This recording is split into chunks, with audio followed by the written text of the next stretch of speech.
장관님, 네. 지난 1년간 의정 갈등으로 우리 사회에 어떤 피해가 있었습니까? 네, 뭐 참 송구합니다만 그 무엇보다도 이제 전공의와 그 학생들이 그 의료 현장과 또 의료 의학 교육 현장에 돌아오지 못함으로써 큰 그 손실이 발생했고요. 또 그로 인해서 우리 환자분들의 많은 불편이 있었다고 생각합니다. 네, 화면 보시죠. 자, 초과 사망, 응급실 뺑뺑이, 의사수급 부족 이런 문제가 발생했습니다. 근데 장관님은 6개월만 버티면 이긴다고 하셨어요. 네, 자, 그 국민들은 의료 공백 속에서 공포에 떨고 있는데 정부는 전공의 의사, 의대생 싸워서 이길 생각만 한 결과가 바로 이런 겁니다. 제가 뭐 교육에서도 말씀드렸지만 제가 그 말씀 안 드렸다. 그 제가 장관님 상임위에서 그 얘기 한 적 없다고 하셨다가 다시 이긴다는 표현 썼다고 말하셨습니다. 이긴다는 말 상임위 회의록 한번 확인해 보시지요. 네, 그 우리가 어려움을 극복한다는 뜻으로 했지 의료계를 아니요, 이긴다. 그런 뜻으로 기사 나지 않았습니다. 네, 그 기사가 제가 입장문도 한 말이 그렇습니다. 아닙니다. 네. 자, 안 죽어도 될 국민들이 죽었고요. 대한민국 의료 체계 망가뜨렸고 10년이 걸릴지 20년이 걸릴지도 모르는 회복할 수 없는 피해를 입혔습니다. 장관님 어떤 책임감을 느끼십니까? 어떻게 책임지실 겁니까? 네, 뭐 의료개혁은 앞에서 우리 그 복지부 장관께서도 얘기했지만 역대 정부가 계속 추진했지만 그 쉽지 않았던 뭐 난제 중에 난제고요.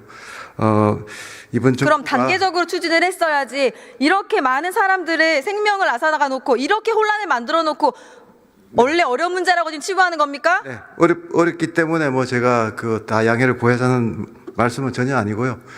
이 정부가 그래도 어려운 난제를 위해서 노력을 하고 있다. 그렇지만 노력한 결과가 이겁니까? 네, 지금 제 말씀은 그래서 이 특히 1년간의 그런 이 의료 이 갈등을 통한 공백의 손실이 막대하다 하는 그 부분에 대해서는 정말 국민들께 송구하고 지난번에 우리 뭐 고난 대행과 또 저와 복지부 장관이 다 함께 또 국민들께 사과도 드렸습니다. 그래서 그렇지만 또 워낙 개혁의 취지는 많은 국민들이 공감을 하고 있기 때문에 어떻든 그 의료계와 화합해서 또 함께 이번 그 개혁의 취지를 달성할 수 있도록 그렇게 최선을 다하도록 하겠습니다. 네, 지금 벌써 25년 1학기가 시작된 의대도 있는데요. 의대생들 복귀하고 있습니까?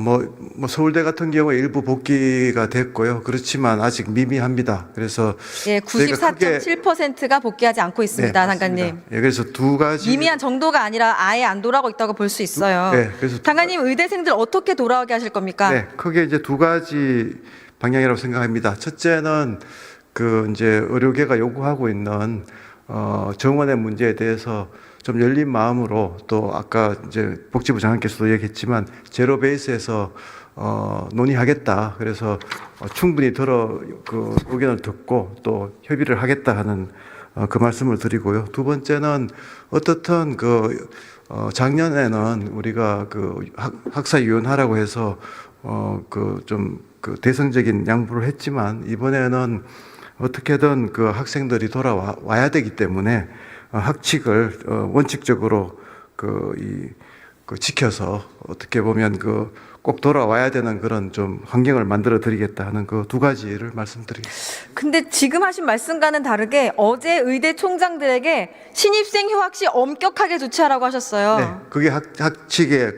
의한 엄격하게 조치하라는 거는 겁박 아닙니까? 겁박. 겁박은 아닙니다. 지난 1년 동안 학생 고발하고 수사 이런 압박, 겁박했는데 결국 안 돌아왔죠? 지금 이제 아시지 않습니까? 겁박이라는 표현은 좀 과하신 것 같고요. 저희가 어저께 이제 학생들 직접 만나 보셨습니까? 학생들 뭐 만났고요. 또 저희가 지금 요즘 의료계랑 충분히 대화를 협상 창구 있습니까? 학생들과? 뭐 지금 의료계 전체 여러 지금 단체들과 지금 계속 제가 학생들에게 들은 것과는 좀 다른 답변을 하고 계시네요. 자, 올해 의대생 복귀하면 한 번에 7,894명이 한 반에 수업 받아야 됩니다. 근데 12일에 의평원 의대평가 결과 공개됐는데요. 3개 의대가 불인증 받았어요. 이 의대들 1년 안에 재평가 통과 못하면 신입생 모집 아예 정지됩니다.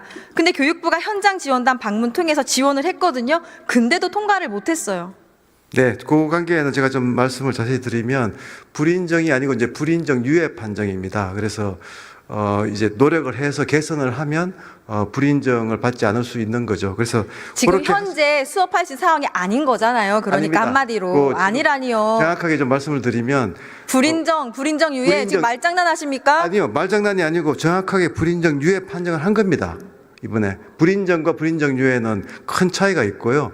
불인정은 바로 이거는 인정을 안 한 거고, 불인정 유예는 1년간 노력을 하면 불인정이 없어지는 겁니다. 그래서 그런 사항이라는 걸 다시 말씀드리고, 특히 이번에 그 의평원의 판정은 지금 이 계획서에 따른 판정이기 때문에 계획서가 좀 미비한 거는 어떤 면에서는 우리 교육부가 좀 충분히 지원하고 해서 불인정 유예지만 결국 불인정을 받지 않도록, 학생 피해가 가지 않도록 교육부가 최대한 지원하도록 하겠습니다. 지금 통과한 학교들도 네. 2배의 학생을 받는 것에는 무리가 있다는 말들을 하고 있습니다.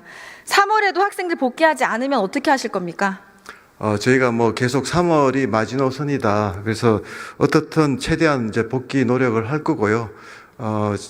저희가 그러기 위해서 뭐 정말 다각도로 지금 뭐 최선을 다하고 있습니다. 그래서 학생들에게도 아까 뭐 앞에서 지적하신 그 학사 정상화 방안이라는 것도 이제 작년에는 저희가 유연화를 했지만 이제는 학사를 정상화해서 운영하지 않으면 말씀하신 대로 굉장히 교육이 정말 어려워지는 상황이 발생하기 때문에 더 이상 유연화를 갈 수가 없는 입장입니다. 그래서 학사 정상화라는 것도 어떻게 보면 고육책이다 이렇게 말씀드리겠습니다. 지금 장관님 말씀은 뾰족한 수가 없다. 그냥 돌아와라. 최선을 다하겠다. 이렇게 허공에 메아리 치는 소리만 하고 계십니다. 그렇지 않습니다. 지금. 저희가 자, 정부의 제대로 된 의대교육 지원 네. 대책 마련해서 보고해 주십시오. 네, 그렇게 하겠습니다. 예, 이어서 계속 AIDT에 대해 질문 드리겠습니다. 예. 자, 준비 안 된 교육 현장 의대뿐만이 아니라 당장 3월 개학 앞둔 초중고는 더 비상입니다, 지금. 장관님, AIDT, AI 디지털 교과서 좋고 나쁘고를 떠나서 굉장한 저항이 있는 것은 느끼시죠? 예, 뭐 AIDT가 정말 뭐 우리 선생님 출신이시기 때문에 더 잘 아시겠지만 교사분들한테는 참 큰 부담입니다. 큰 수업의 변화이지만 그것이 또 우리 아이들에게는 그 21세기 그 디지털 AI 시대를 준비하기 위한 정말 중요한 또 변화이기도 합니다. 그래서 그런 부분에서 정부가 적극적으로 지원하고 교사들의 어려움을 좀 해소해 드리겠다는 말씀드리겠습니다. 가장 큰 불만이 뭐라고 생각하십니까? 아무래도 이제 큰 수업의 변화라는 것이 뭐 어떻게 보면 한국말로 가르치다가 영어로 가르치라고 하는 것만큼 어려운 일입니다. 그래서 그 본질적으로 수업의 변화가 어렵기 때문에 그런 부분에 대해서 좀 정부가 적극적으로 지원하겠다는 말씀드리겠습니다. 지금 교사가 반대하는 것처럼 말씀을 하시는데요. 학부모의 94%도 반대를 했습니다. 자, 가장 큰 불만도 지금 파악을 못하고 계세요. 가장 큰 불만이 뭐냐면요. 네. 사회적 합의 없이 의무적으로 무조건 강제로 쓰게 한 겁니다. 지금 서책형과 AI 교과서 2개 다 쓰라고 하는 이 해계한 방식 장관이 혼자 결정하셨습니다. 현장에서 극심하게 반발하니까 네. 올해는 자율 선정하라고 뒤늦게 1월 31일에서야 말씀을 하셨고요. 그럼 올해는 모든 학교가 자율 선정인 거죠? 희망 학교만 쓰는 거죠? 맞습니다. 예. 자, 근데 현장에서 교육부가 자율 선정이라고 해놓고 뒤로는 AIDT랑 관련 없는 선도학교에 강제로 구매하라고 하거나 디지털 선도학교니까 무조건 사야 한다고 담당 교사들이 압박받고 있는 사실 아십니까? 지금 좀 제가 좀 한 가지만 더 지적하고 싶은 거는요. 아시냐고요? 네. 그 AIDT를 지금 추진하는 과정이 뭐 사회적 합의가 없었다고 하시는데 사실은 교육감님들하고도 뭐 충분히 협의를 해서 협약에 근거해서 시작한 부분이 있고요. 또 국회에서도 그 교사들을 그 디지털 역량을 강화하기 위해서 정말 예산을 전격적으로 투입하는 법안도 통과가 됐었습니다. 상임위에서 이미 학부모와 교사와 합의 없이 시작했다.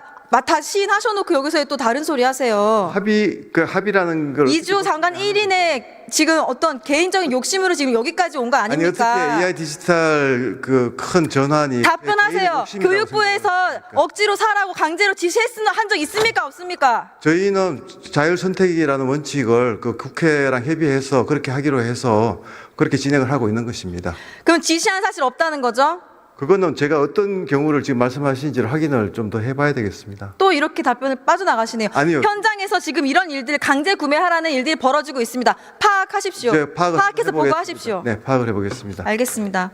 자, 학교가 에듀테크 기업들의 시험장이 되게 해야 한다. 장관님이 당관되기 전에 하신 말씀입니다. 지금도 똑같이 생각하십니까? 그게 뭐 어떻게 제 표현을 어떻게 곡해 하셨는지 여러 번 쓰셨어요. 곡해가 아니라 또 제가 똑같은 말 그대로.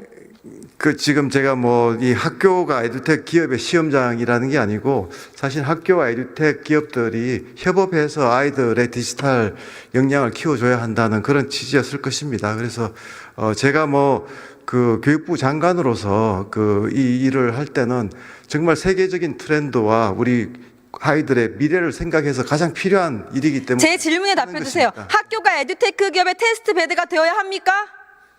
그 테스트 베드라는 용어는 사실은 뭐 저기 실험용 주입니까? 실험용지가 돼서는 안 되죠. 그렇지만 새로운 혁신을 위한 장이 학교가 되어야 되는 것도 사실입니다. 그런데 보란 듯이 계속 AIDT 추진하셨습니다. 많은 AIDT가 어떻게 아이들을 실험의 쥐로 만드는 겁니까? 준비가 부족하고 디바이스 보급률도 낮고 와이파이도 제대로 달려있지가 않은데 계속 추진하고 계시죠? 충분히 저희들이 그 확충을 하고 있고요. 그런 부분들을 제가 재임 기간 중에 AIDT 추진하겠다는 장관의 의지로밖에 안 보입니다. 어떻게 이런 큰 사업을 국가의 미래를 위한 사업을 개인적인 욕심으로 지불을 하십니까? 그건 너무 지나치다고 생각을 합니다. 네. 본인이 하고 계시잖아요, 그렇게. 제가 열정을 가지고 하고 있지만 이건 국가의 미래를 위해서 아이들의 미래를 위해서 하는 것이지 어떻게 그걸 개인의 욕심이라고 얘기를 제가 어제 하십니까? 고등학생들과 간담회를 했는데 네. AIDT에 들어갈 돈 있으면 자신들 학생 자치 운영비나 더 달라고 했습니다. 그 평가는 앞으로 저기 다른 그 교육 전문가들이 아마 평가를 할 겁니다. 자, 지금 교사들이 AIDT에 대해서 너무 우려가 크다 하고 학부모들도 반대하고 있습니다. 시력 저하, 자세 불량, 청력 손상 여러 가지 우려가 되는데 저희 그런 의견도 좀 들으시고 학부모들 우려도 잘 듣고 있고요. 점점 좋아지고 있다고 생각을 합니다. 네. 장관의 머릿속에 청사진일 뿐입니다. 네, 저희가 항상 실정에 기반해서 하도록 하겠습니다. 또 현장과 소통하도록 하겠습니다. 네, 제발 좀 소통해 주십시오. 그렇게 하겠습니다. 네.